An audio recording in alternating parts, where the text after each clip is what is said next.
Halo semua, salam sejahtera Malaysia. Selamat datang ke channel Fels Lifestyle. Ini satu lagi keputusan mahkamah yang pasti mengejutkan.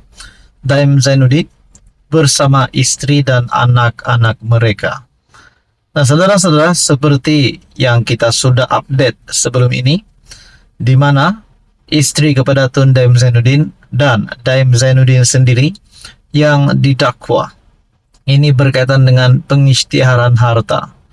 Nah, pada akhirnya, saudara-saudara, tuan-tuan dan puan, satu artikel daripada Malaysia Kini mengesahkan satu keputusan mahkamah yang pasti menggemparkan. Permohonan Naimah semak perintah tahan pasport didengar 13 Mac.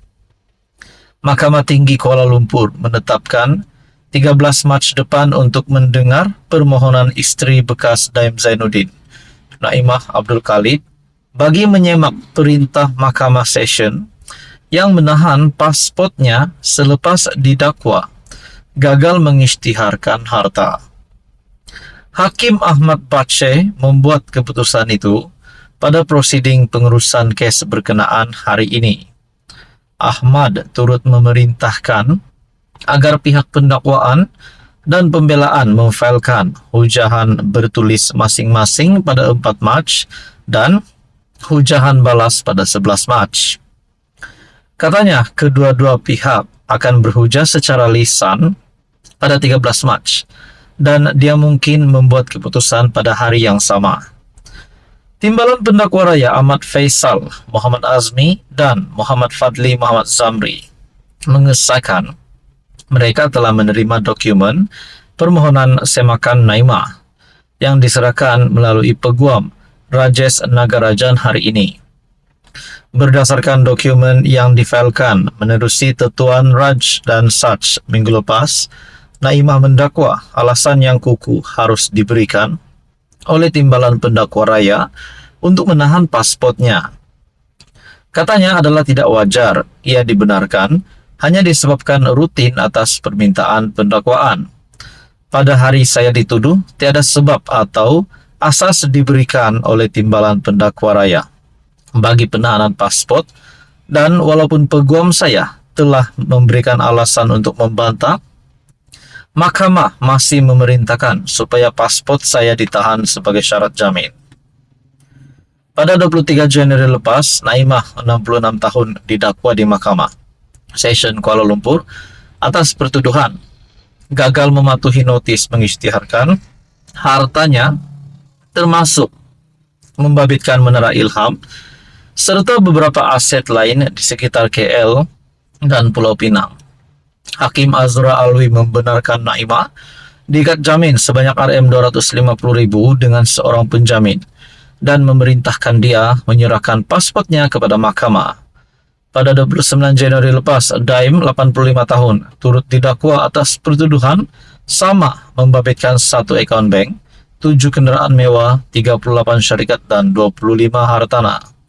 Mereka didakwa mengikut Seksyen 36 dalam kurungan 2 Akta SPRM 2009 yang membawa hukuman maksimum penjara 5 tahun atau denda RM100,000 jika sabit kesalahan. Nah, sekiranya mereka bersalah sudah pasti Akta SPRM, yaitu penjara sehingga 5 tahun atau denda 100,000 ini akan dikenakan terhadap Daim Zainuddin dan istrinya jika sabit kesalahan. Nah, saudara-saudara, apa komen Anda berkaitan dengan isu ini? Sekian saja, teruskan bersama di dalam channel ini untuk info yang seterusnya.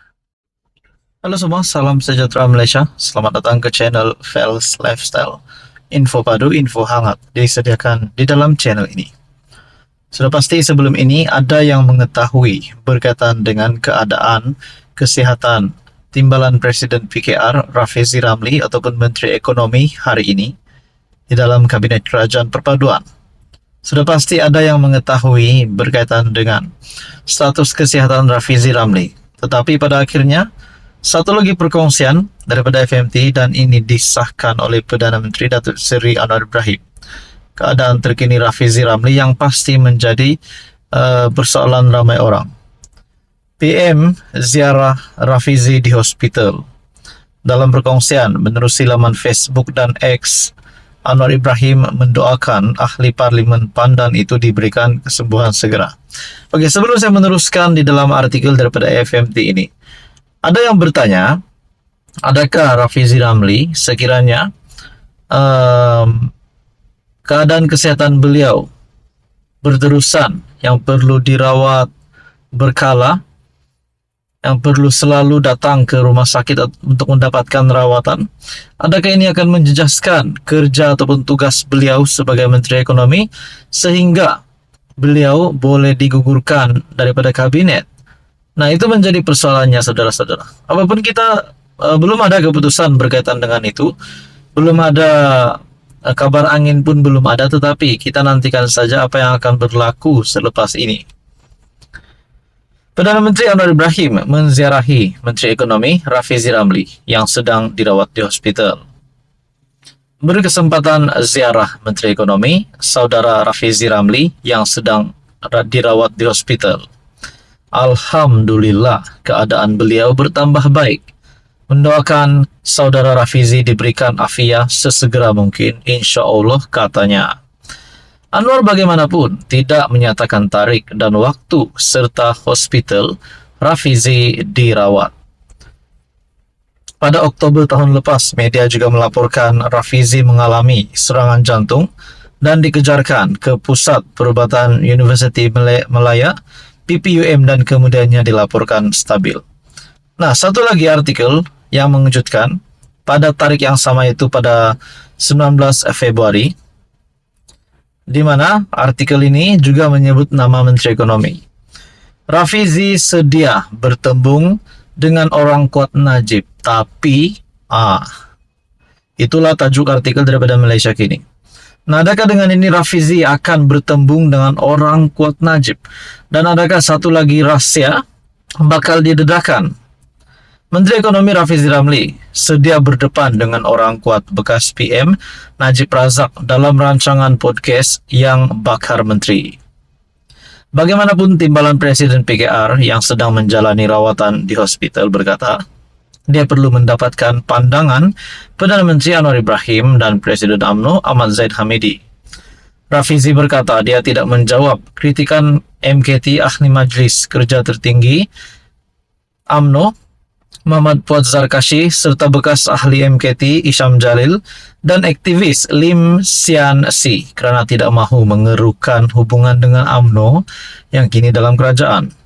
Oleh itu, saya terbuka untuk mereka hadir bersemuka di YBM selepas saya mendapat maklum balas dari Datuk Seri Anwar Ibrahim dan Datuk Seri Ahmad Zahid Hamidi, yaitu Presiden UMNO. Saya wajar menghormati pandangan mereka. Jika mereka tiada halangan, saya berbesar hati untuk mendedahkan wajah sebenar watak yang mengendalikan kempen propaganda yang mempertahankan 1MDB selama ini yang berselindung di sebalik nama Lim Sian Si. Begitu juga dengan Isham Jalil, Hatta Fuad Zarkashi pun. Saya pun berminat untuk mendengar idea-idea mereka untuk membantu negara mengemudi suasana ekonomi dunia yang mencabar.